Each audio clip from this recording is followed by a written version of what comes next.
אם אוכלים שוקולד ושותים דיאט קולה, הקלוריות מתקזזות.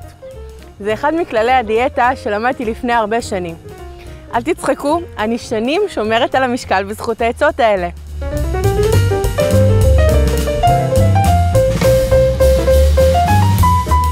כשאתם רוצים לאכול עוגיה, עדיף לאכול את העוגיות השבורות.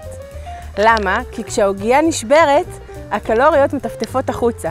עכשיו, במידה ואתם לא בטוחים, אפשר פשוט לקחת עוגיה, לשבור אותה, ולתת לקלוריות לטפטף.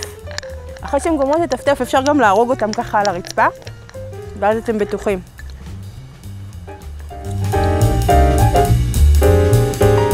הספר דיאטת הצחוק הולך להתעסק בכל הנושאים שקרובים אל הלב, או יותר נכון אל הבטן, של כל מי שניסה פעם לרזות. אם את רזה, שמנה, בינונית, אם פעם חשבת לעשות דיאטה, או שאת ממש משוכנעת שאת לא רוצה, הספר הזה בשבילך. כי הוא מדבר על כל הדברים האלה, הקטנים והמציקים ששואלים את עצמנו, למה אם אנחנו לא אמורים לאכול בלילה, שמו בכלל אור במקרר? איך דוגמנית אוכלת כל היום חסה, ולא מרגישה שהחיים שלה בבאסה?